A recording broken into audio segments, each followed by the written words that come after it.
दिनों की लगातार मेहनत के बाद हमारे सुंदर, टिकाऊ, मजबूत और कई साल तक चलने वाले पॉट्स हमारे तैयार हो चुके हैं और साथ में मैंने लगा दिए हैं इनमें प्लांट्स, जिनका हम सबको काफी ज्यादा बेसब्री से इंतजार था। वो दिन फाइनली आ ही गया और आज इनका फाइनल लुक कुछ इस तरह से आ रहा है। प्लांट्स लगाने के बाद इनकी लुक और भी कई गुना ज्यादा बढ़ चुकी है और ये मेरे टेरेस गार्डन पर कुछ इस तरह से लग रहा है। आप जल्दी से बताओ यार, आप सबको कैसे लग रहे हैं। जय श्री राधे दोस्तों, जिस दिन का हम सबको बेसब्री से इंतजार था, फाइनली वो दिन आज आ चुका है।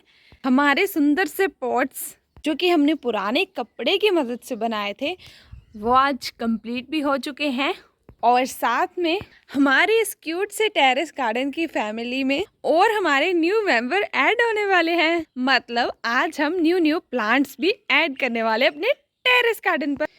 प्लांट्स भी न्यू होंगे और साथ में हमारे पॉट्स भी न्यू होंगे। और ये जो पॉट्स हैं ये पूरे मतलब मेरे यहाँ पर टेरेस गार्डन पर जितने भी पॉट्स हैं उन सबसे अलग होंगे और उन सबसे ज्यादा शानदार होंगे। तो चलिए 2-3 दिन लगातार से मैं आपको यही पॉट्स दिखा रही हूँ। तो आज सबसे पहले हम क्या देखेंगे, प्लांट्स कि हम कौन से प्लांट लगाएंगे अपने आज टेरेस गार्डन पर। तो सबसे पहला प्लांट हम अपने टेरेस गार्डन पर ऐड करने वाले हैं वो है ये हम सबकी जानी पहचानी डेयर एलोवेरा। तो ये एलोवेरा मेरे पड़ोसियों ने मुझे गिफ्ट की है। मतलब उन्होंने ना अपने गार्डन की छांट छटाई की थी, क्योंकि जैसे कि आपको पता है ये बरसात का मौसम है और इस समय हर एक पौधे की लोग छांट छटाई कर देते हैं ताकि कीड़े वगैरह अंदर ना घुस जाए। तो उन्होंने भी कुछ इस प्रकार से काफ़ी सारी एलोवेरा लगाई हुई थी अपने गार्डन में। तो उन्होंने इस तरह से उसको हार्वेस्ट कर लिया और मुझे कहा कि अगर आपको चाहिए तो ले जाएं। तो मैं इन बातों से कहाँ पीछे हटने वाली। मैंने 1 नहीं 2 नहीं पूरी 3 लेकर आई हूँ और वो भी बड़ी वाली।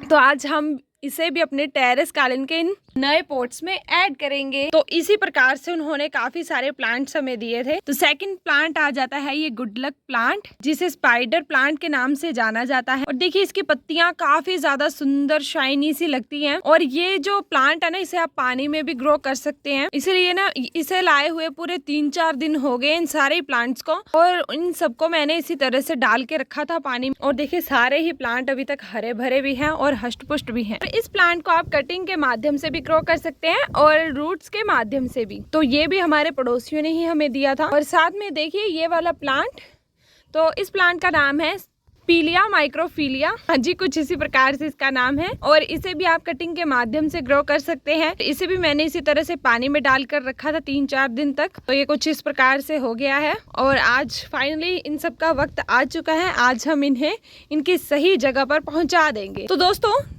4th नंबर पर हमारा ये प्लांट आ जाता है। इस प्लांट का नाम है रियो प्लांट, जो कि पर्पल हार्ट प्लांट की तरह लगता है, बट इसकी जो पत्तियां हैं ये पर्पल कलर की नहीं होती, इस प्रकार से ग्रीन कलर की होती हैं, जो कि देखने में काफी सुंदर और डेकोरेटिव लगता है और इसे भी आप कटिंग के माध्यम से ग्रो कर सकते हैं। 5th नंबर पर हमारा ये प्लांट आ जाता है। इस प्लांट से तो आप सभी भली भांति परिचित होंगे। ये है हमारा चाइना पिंक प्लांट। इसके कुछ इस तरह से फूल खिलते हैं। तो इस प्लांट की भी उन्होंने छांट छटाई की थी तो हम इसे भी ले आए और साथ में मिला हमें ये ब्यूटीफुल सा प्लांट। इस प्लांट का नाम है एरोहेड प्लांट और इसे कटिंग के माध्यम से भी ग्रो किया जा सकता है और इस प्रकार के रूट्स के माध्यम से भी। और इसकी पत्तियां देखिए, पत्ती है एक तो, बाकी कट कर दी थी उन्होंने, तो हमने सोचा कि इसे भी ले लेते हैं। और अभी तक ये बिल्कुल हरी भरी है और इसे आप पानी में भी ग्रो कर सकते हैं। फिर आ जाता है हमारा ये सदाबहार विंग का फ्लावर। तो इसे भी जड़ से ही निकाल दिया था उन्होंने। आप इसे कटिंग के माध्यम से भी ग्रो कर सकते हैं, बीजों के माध्यम से भी, हर प्रकार से आप इस प्लांट को ग्रो कर सकते हैं।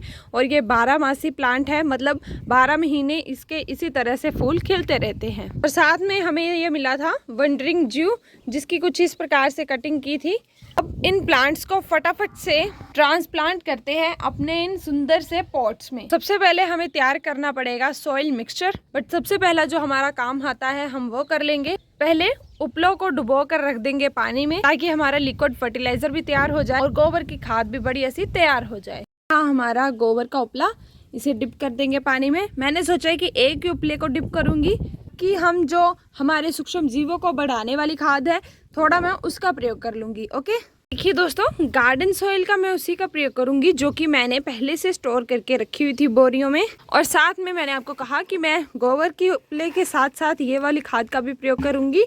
इस खाद का प्रयोग करने से सूक्ष्म जीवों की जो मात्रा है मिट्टी में बढ़ जाती है, इसीलिए इस खाद का भी साथ में प्रयोग करें। और साथ में कुछ इस प्रकार के सूखे घास का मैं प्रयोग करूंगी। पत्तियां तो नहीं थी मेरे पास आज, तो इस प्रकार का घास है, इसे भी डाल लेंगे क्योंकि ये थोड़े ही दिनों में डिकम्पोज हो जाएगा। और अगर मिट्टी की कमी हो तो आप इस प्रकार के सूखी पत्तियां, सब्जियों के छिलके या कुछ किसी भी चीज़ का प्रयोग करके मिट्टी की कमी को पूरा कर सकते हैं। तो देखिए दोस्तों, मैं कुछ इस प्रकार से सॉइल मिक्सचर को तैयार कर रही हूँ। ये मैंने सूखा घास और साथ में ये सब्जियों के छिलके और भूसा और थोड़ी सी मिट्टी डालकर रखे थे साथ में, तो ये थोड़े थोड़े सूख गए हैं। तो मैंने सोचा कि आज इनका प्रयोग अपनी सॉइल मिक्सचर में ही कर लेते हैं। और ये देखिए, साथ में यहाँ पर मिट्टी के जो सूक्ष्म जीव हैं वो भी तैयार हो चुके हैं कुछ इस प्रकार से, जो कि मिट्टी को भुरभुरी बनाते हैं और मिट्टी की उपजाऊ क्षमता को भी बढ़ाते हैं। इसीलिए इन चीज़ों का प्रयोग करने से ये जो हमारा सॉइल मिक्सचर बनेगा ये और भी ज़्यादा बढ़िया बनेगा। तो चलिए फटाफट से पहले इसे मिक्स करते हैं और फिर इसमें हम सैंड ऐड करेंगे और साथ में गोबर के उपले की खाद को ऐड करेंगे और साथ में और क्या ऐड करेंगे, पोटेशियम, मतलब चूल्हे की राख। एक मुट्ठी वो डालेंगे, उससे क्या होगा, हमारे पौधे की जड़ों को पोटेशियम मिलेगा। और पोटेशियम जब पौधे की जड़ों को मिलता है तब हमारी जड़ें मजबूत हो जाती हैं और साथ में ये जो पौधे का तना होता है ये भी मजबूत हो जाता है।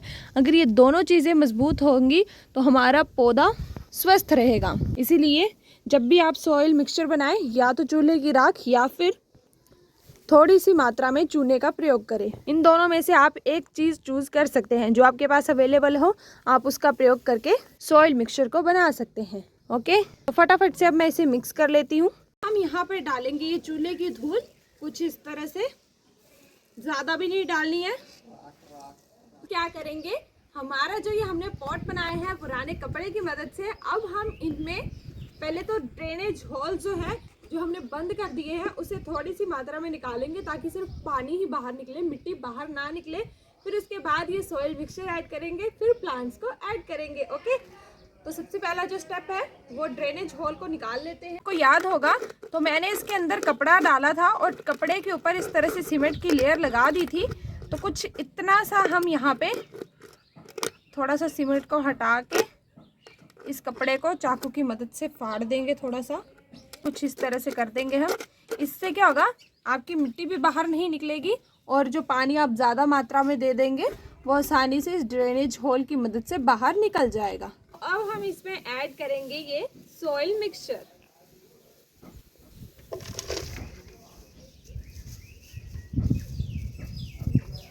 कुछ इस तरह से।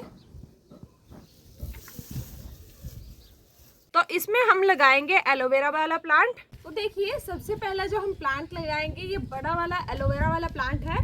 तो इसे हम इसमें इस तरह से लगा देंगे, गड्ढा निकाला और इस तरह से इसमें लगा देंगे। एलोवेरा प्लांट को हमेशा बड़े पॉट में लगाएं। वैसे तो आप एलोवेरा को छोटे से छोटे पॉट में भी ग्रो कर सकते हैं, मैंने छोटी बोतल में भी ग्रो किया है, बट बात तो वही है ना, अगर अच्छी हार्वेस्टिंग चाहिए तो अच्छे पॉट में और बड़े पॉट में आपको लगाना पड़ेगा। इसमें मैंने एक बड़ा वाला एलोवेरा ऐड किया है और साथ में ये एक और छोटी सी एलोवेरा है, इसे भी लगा देंगे। जो ये वाली पत्तियां खराब हो जाए उनको निकाल दे इस तरह से। इसमें मैंने टोटली 2 एलोवेरा लगाई है और काफ़ी अच्छे से ये इसमें ग्रो होंगी क्योंकि ये पॉट काफ़ी बड़ा है और इन एलोवेरा को इसमें ग्रो होने में कोई भी मुश्किल नहीं होगी, इसीलिए ये इसी तरह से हष्ट पुष्ट रहेंगी और भी इनकी पप्स जो है वो ग्रो होती रहेंगी डे बाय डे। तो कुछ इस तरह से इसमें भी होल कर देंगे। देखिए, मैंने यहाँ पे होल कर दिया है। अब फटाफट से सॉइल मिक्सचर ऐड करके प्लांट को लगा देंगे। ब्यूटीफुल सा प्लांट, एरोहेड प्लांट। तो देखिए, इसके ये कुछ ही दिनों में इस प्रकार से और लीव्स निकल आएंगे जो देखने में काफ़ी सुंदर और शाइनी लगेंगी। इसीलिए मैंने डिसाइड किया है कि इस वाले पॉट में मैं ये वाला प्लांट लगाऊंगी। और साथ में हम इस वाले पॉट में ऐड करेंगे ये रियो प्लांट, क्योंकि ये भी प्लांट जो है काफ़ी अच्छे से ग्रो करता है और इसे भी हम इसमें लगा देंगे। यहाँ पर देखिए, हमने इस वाले क्यूट से पॉट में 2 प्लांट्स लगा दिए हैं। जो कि दोनों ही बहुत सुंदर और शाइनी से लग रहे हैं। तो चलिए फटाफट से अब तीसरे पॉट को भी इसी तरह से कंप्लीट कर लेते हैं और फिर दिखाते हैं आपको फाइनल लुक। ये देखिए दोस्तों, मैंने तीनों पॉट्स में अच्छे से प्लांट्स को लगा दिया है।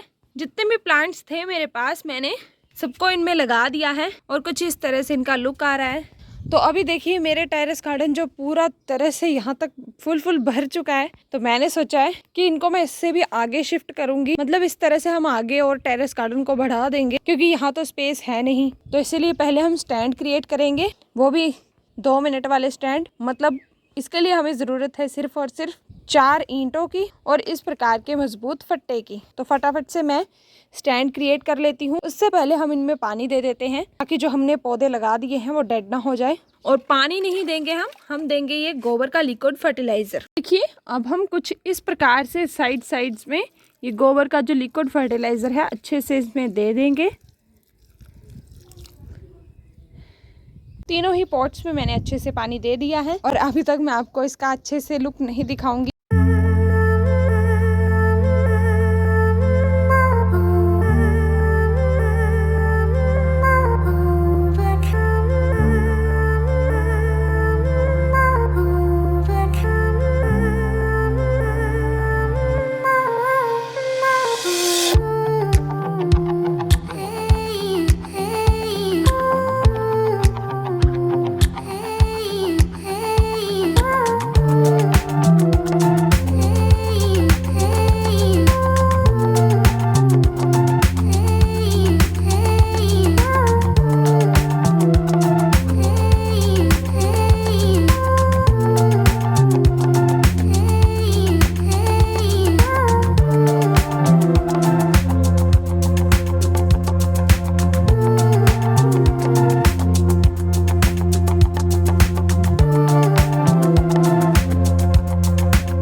दोस्तों यहाँ पर हमारे ब्यूटीफुल से स्टैंड बनकर भी तैयार हो चुका है टोटली 2 मिनट में, और वो भी घर की ही चीजों से। देखिए अब जब हमने अपने इन ब्यूटीफुल से पॉट्स को इन स्टैंड पे रखा है तो ये कितने ज्यादा सुंदर लग रहे हैं। इनकी एक अलग ही शो आ रही है जो कि देखने में और भी ज्यादा सुंदर लग रहे हैं, और इन्हें देख के अब मुझे काफी ज्यादा खुशी भी हो रही है। और साथ में जो ये टीवी वाला पॉट मैंने यहाँ पर रखा हुआ था, मैंने इसे भी उठाकर यहाँ पर सेट कर दिया, जो कि देखने में काफी अच्छा और सुंदर लग रहा है। तो चलिए अब आपको थोड़ा डिटेल में दिखाते हैं कि मैंने कौन कौन से प्लांट कौन कौन से पॉट में लगाए हैं। तो सबसे पहला ये जो छोटे वाला पॉट है, इसमें मैंने साइड में लगा दिया है स्पाइडर प्लांट, प्लस मैंने बीच में लगाया है ये रियो प्लांट, और ये देखने में काफी सुंदर और अट्रैक्टिव लग रहा है। एक तो ये छोटा है उस वजह से ये क्यूट है, और साथ में जब ये पूरी हरियाली इस तरह से इसमें फैल गई है तो इसकी सुंदरता में पूरे 4 चांद लग गए हैं सच में। तो सेकंड पॉट हमारा ये सबसे बड़ा पॉट, बाहुबली पॉट, तो इसमें मैंने ये स्पाइडर प्लांट लगाया है और साथ में ये एरोहेड प्लांट लगाया है। पहले मैंने एरोहेड प्लांट को यहाँ पे लगाया था, फिर मैंने सोचा कि इन सबको साथ में लगाते हैं और इसे यहाँ पर शिफ्ट कर देते हैं, क्योंकि थोड़े दिनों में ये भी काफ़ी अच्छे से फैलेगा।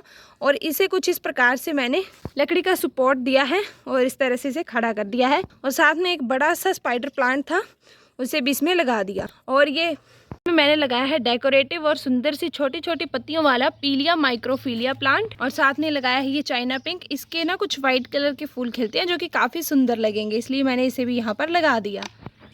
तो यही प्लांट लगाए हैं इसमें। चलिए अब आगे बढ़िए। ये एलोवेरा वाला प्लांट, तो इसमें मैंने जस्ट एलोवेरा ही लगाई है, क्योंकि एलोवेरा को काफ़ी स्पेस चाहिए होता है क्रॉप होने के लिए, तो इसीलिए बड़े पॉट में लगाया मैंने इसे और साथ में इस प्रकार से लगा दी। और बाकी पॉट्स को तो आप सभी जानते ही हैं भली भांति। तो आप फटाफट से बता दीजिए कि आपको सबसे सुंदर पॉट कौन सा लगा और कौन से प्लांट आपको सबसे बेस्ट लगे इन तीनों पॉट्स में से। चलिए फिर मिलते हैं आप सबको कल, और आज ज़रूर बता देना कि आप सबको ये सुंदर से प्लांट्स और सुंदर सा पॉट्स कैसे लग रहे हैं। जय श्री राधे।